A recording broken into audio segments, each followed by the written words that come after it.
In honor of National Nutrition Month, join us as we speak with experts to share their insights, tips, and strategies to help you make informed food choices and maintain a healthy lifestyle.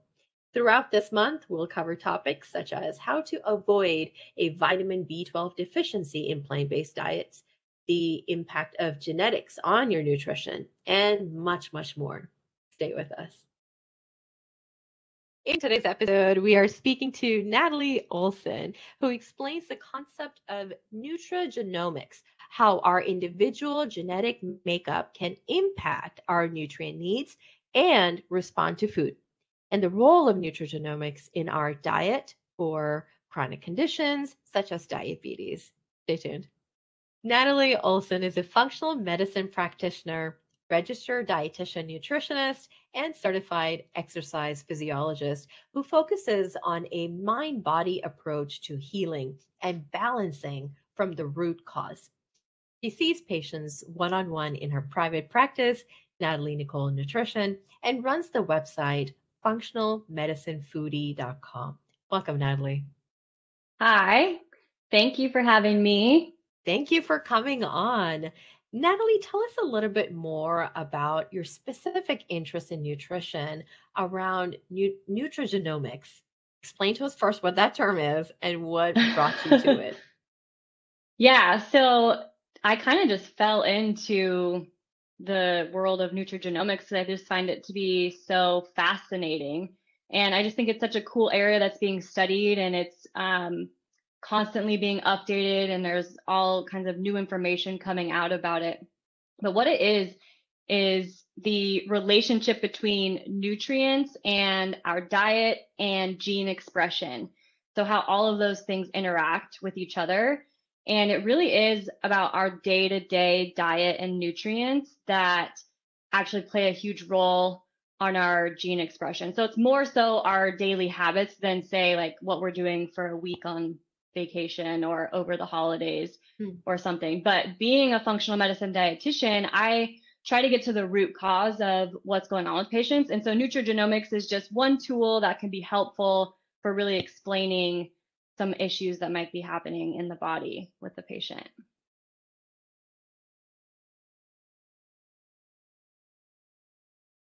So I find that world and that intersection so fascinating. Can you tell our listeners a little bit about why is it even important? Why is this being studied? Yeah, I think it's just one of those things that we're finding so much information on how nutrients actually affect our genes and vice versa.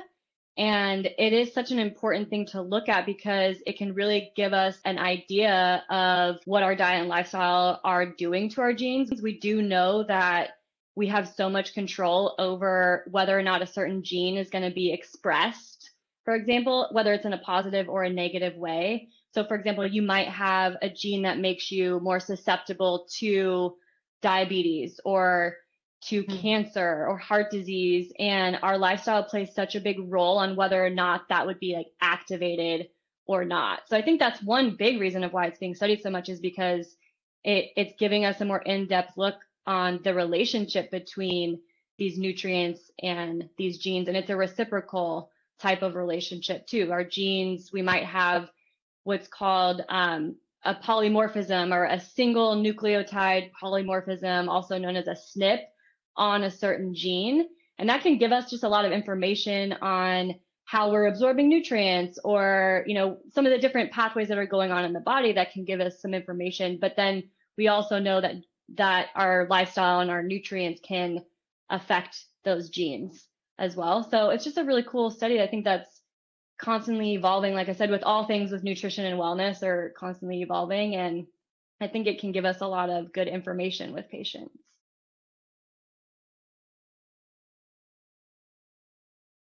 Which leads me to, how is this different from sort of traditional nutrition in the way that is practiced today? I think it just depends on what type of practitioner you are. But, you know, traditionally, I think the original thought too of a dietitian is we're just handing out meal plans or telling people what they can't eat, or, you know, and it's just become such a world that's just so much more evolved and involved than that. So it is, again, it's a place where we can look at different parts of somebody's lifestyle, including bringing in some different tests like genetics, and we're able to create more personalized different patterns of eating for people, or more personalized recommendations that can really influence the patient on an individual level, instead of, the more broad recommendations that can be helpful for some people in some populations. But I think nutrigenomics really lets us pinpoint like what exactly is going on with the genes, and where can we expand some of these issues to resolve them in the health.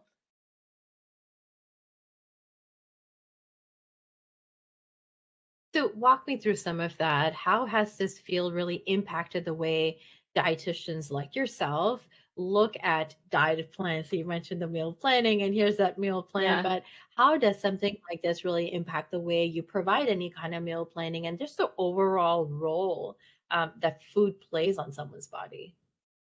I would never just look at their genetics and the SNPs on genes based on nutrients, and recommend something only based off of that. So again, it's just one piece of the puzzle. I would also go into what's their current lifestyle like, what's stress like, are they sleeping, what is their diet, the day-to-day that they're eating, what are some of their habits, and we take a look at that and any diagnoses they may have.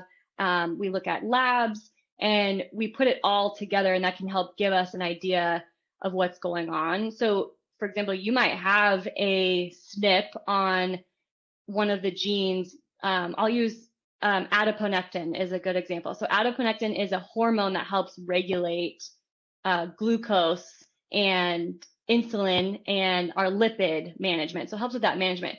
So if you have a SNP on the genes associated with adiponectin, you might be more susceptible to become diabetic or have prediabetes, but that doesn't necessarily mean that you will or that you do have that.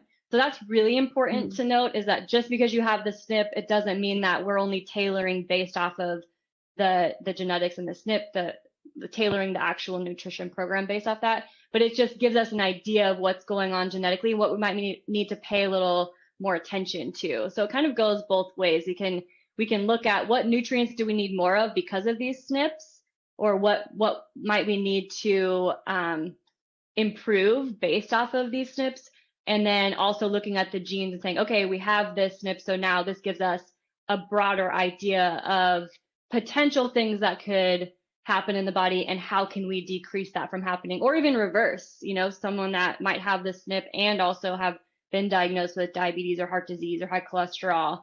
We look at that and say, well, what are some things we need to reverse those things? And that's all lifestyle related, but that lifestyle can actually change our gene expression. So that's how it's kind of that twofold that plays a role in there.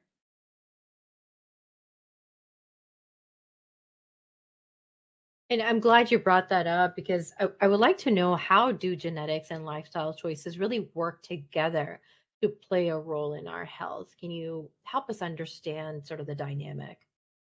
Yeah, I think one thing I talk about a lot with people that comes up is that, our genes are not our destiny. So a lot of people will come in and say, oh, well, it's genetic. I have diabetes, or I have high cholesterol, and it's genetic. And it's almost like this feeling of hopelessness, or like there's nothing I can do. It's genetic. It's in my family history. And I think that thought process can be pretty detrimental for reaching health goals, because it kind of makes you feel like there's nothing you can do, when in reality, our genetics are such a small portion of whether or not we actually get a disease or have health issues. Our lifestyle plays such a big portion, majority of it, on whether or not, we have some of these issues come up. So although the genetics can be helpful, it's really what I'm looking at is what lifestyle things can we change to fully reverse this issue that you have, or prevent a health issue, despite whether or not you have the genetic predisposition or not. Because you might have a genetic predisposition for cancer or diabetes or something going on, but you may never get that. And so that's so important to remind people that we have so much control, and you can take your own power back and remember that what we do day to day has such a bigger role on how we are going to feel overall, and if we are going to have a disease, or if we can reverse a disease or not. So very important topic that I talk about with a lot of people, because I think that's a big misconception in general. And so then it then becomes that lifestyle, and the way you sort of lead that life, which is more on your hands to do, can then proportionately at least make a lot of impact. Yeah, exactly. I mean, I think the lifestyle is the huge impact, and it's not just the diet. That's a very big part of it, our diet. But it is some of those other things that I talked about. Are we managing stress? That's huge. Are we sleeping? Are we just practicing general self-care too? And it's talking about our mental health, our emotional health, our physical health. All of it is so important to look at, and we can start making those little changes, and then you start to see that we can reverse diabetes, you can reverse high cholesterol, and some people in some cases can get off medications. And that's another thing, is some people will get stuck on it and just think, well, it's genetic, everyone in my family has it. I hear that one a lot too, as well. My grandparents have it, my parents have this, so I'm just destined to have it. And I think if we can retrain that thought process, it becomes a lot more empowering, and just know that, yeah, you might have a family history in those genetics, but there's so many things we can focus on that you actually have control over, because we don't have control over our genetics. So focusing on the things we do have control over, and see how that plays a role in actually improving the expression of certain genes, and then improving our overall lifestyle and how we feel, is what's most important, I think.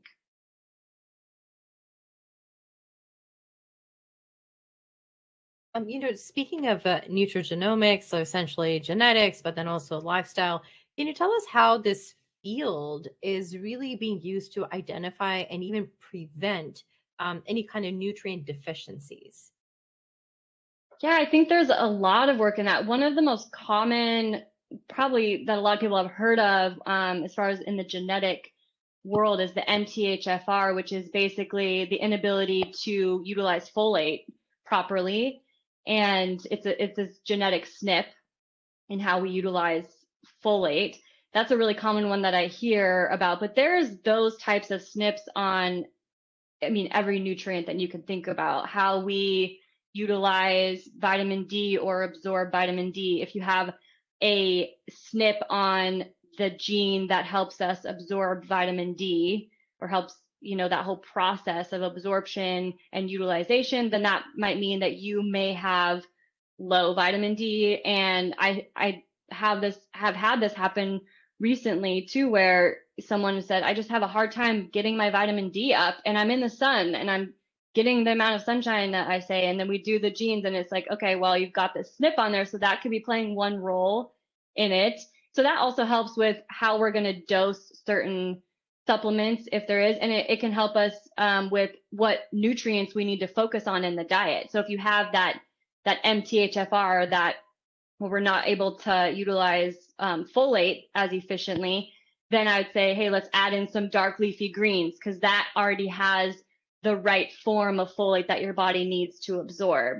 So that's one way that it really can help, is we can tailor and say, we need more of these nutrients, or we need this much of this supplement, or this form of this supplement, because you can also do, methylated forms of vitamins, which are more bioavailable. And so that can really play a big role in how we're tailoring recommendations to patients, just by looking at that part of it as well. And of course, again, reiterate, it's also with the symptoms and what's going on with the patient, but that gives us a lot of guidance in general. So the context is still needed, but this definitely helps solve some of the riddle around what exactly is going on for that individual.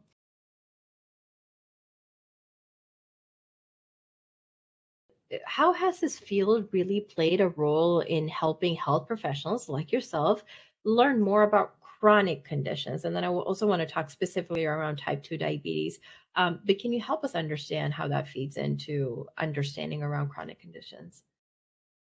Yeah, I think, again, it's another tool just to see what are the genetic predispositions that we have, what are some, when we're talking about specifically nutrigenomics, and we're looking at what nutrients for type 2 diabetes, what nutrients for blood sugar control, rather, are really helpful, and do we have any SNPs on any of the genes surrounding those nutrients that might potentially set you up to have a harder time reversing type 2 diabetes, or maybe you don't have it, but it might set you up to prevent having type 2 diabetes. So that's how we can look at that big picture. So there's a lot of genes actually that for specifically that we can look at for blood sugar control. Adiponectin, like I mentioned, is one of them, but there's a lot of genes for all these different chronic conditions that we can look at from a nutrition standpoint and see, oh, this makes sense. Even for depression,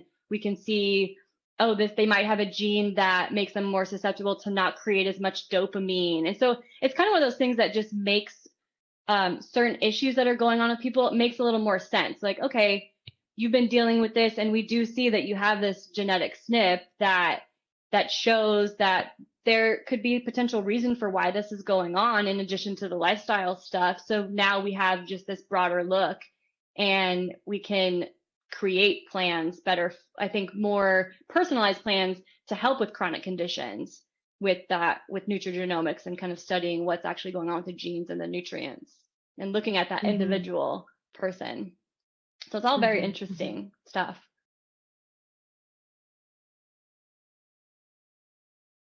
Kind of really interesting, Natalie. So one of the things I want to get into now is really talking about type 2 diabetes. Can you explain to us what is the connection between nutrition, genetics in particular, and type 2 diabetes, and how you would work with someone who's trying to navigate and understand how they can prevent diabetes or go into remission? How would you work with them particularly? Yeah, so when it comes to nutrigenomics and looking at, hey, what specific genes or SNPs on certain genes might play a role in a susceptibility to getting diabetes, or someone already has it, what genes play a role in them having diabetes. So there's a lot of genes that we could look at. I mentioned adiponectin earlier. That's just one of the many. Some of the SNPs around adiponectin, which helps us utilize insulin a little bit better. So if there's a SNP there, then that can kind of explain, hey, are we not utilizing insulin very well, which is going to create, a spike in blood sugar, and over time, type 2 diabetes, which is just that high blood sugar or sugar in the blood over time. So that's how we can use that as one piece of information, like, hey, do we have these SNPs on certain genes pertaining to glucose and insulin management? And then from a lifestyle standpoint, we can look at what are some things that we can control that play a role in whether or not you have diabetes or you don't. And that's where we look at, hey, what's going on with the diet? Of course, that's huge. A lot of the SNPs, though, for diabetes, it is like, hey, are we controlling our carbs? Which is what we would generally say anyways if we didn't know someone's genes. Hey, in general, we can say to everybody, probably if you're eating too much added sugar in a day, your chances of getting type 2 diabetes are higher regardless of your genes, So again, it can give us a little bit of an idea of what's going on, and then we compare that with what's going on in the lifestyle, and then we can create a nutrition program and lifestyle program based off of that. But I think it is really interesting to look at all the genes that are related to type 2 diabetes and see how you can bring those in and how it really may or may not impact a patient in general.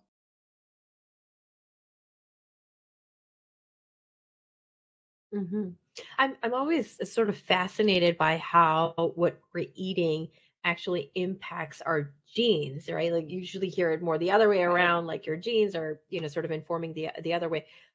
What are some of those nutrients, if you had to just broad based, of course, no test here, but broadly based, what are some of those genes that can be influenced?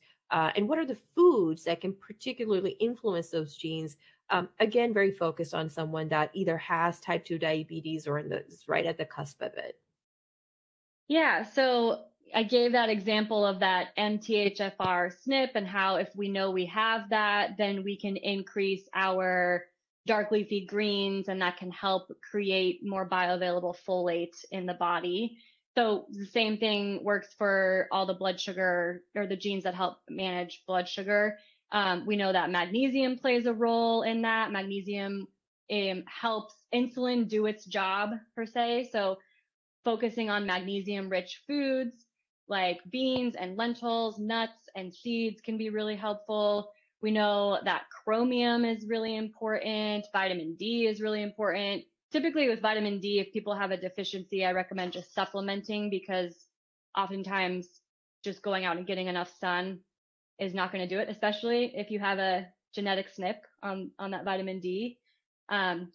B vitamins are very important. Like B12, for example, is important for digesting carbohydrates, which, you know, can carbohydrates are directly affect our blood sugar. So, you know, just making sure that the most abundant foods with B vitamins are our meat or animal products. So if you are a vegetarian, that's another thing to look at, is where can we get these nutrients from vegetarian sources, just to make sure that we're covering our bases from a genetic perspective as well. And omega-3s are another one that's helpful. So fatty fish, walnuts, chia seeds, flax seeds, those types of things can help lower inflammation. And that can, again, help with diabetes management and reversal as well. But it's a combination of that. I think in general, we don't have to even make it super complicated. And just if we're eating a whole foods diet that has fruits and vegetables, you're going to be hitting all these nutrients that we need to create and optimize the body. And if you are eating meat, that you're having high quality meats, you're having your fatty fish and getting your omega-3s. If you're not eating meat, you're having your beans and your lentils and your nuts and seeds and those protein sources that also have the vitamins and minerals to get things, all of the nutrients that you need that can help create or improve genetic expression, and then, you know, decrease likeliness of disease overall. So really just a well-balanced diet. And in general, I think limiting our processed and refined foods, of course, is going to work in our favor. Limiting our added sugar intake. We know that all increases inflammation. And then that is what can turn on some of those genes that we don't want to be turned on, you know, that are increasing our disease risk. So again, it goes back, we do have a lot of control, and it's just about how can we implement and put this into practice where we are making sure we're hitting these goals as far as nutrient intake every day. And it's not about those one-off things like I'm going to have a piece of cake, not here or there. It's what are we doing daily? Are we drinking soda every day? When's the last time we actually ate a vegetable or fruit, or, you know, looking at those things that happen on day-to-day basis and starting to, you know, reset the body by introducing some of these healthier foods. And then we'll see that our disease can absolutely, you can reverse type 2 diabetes and you can absolutely prevent it. So diet's very powerful in that, and movement, of course, as well.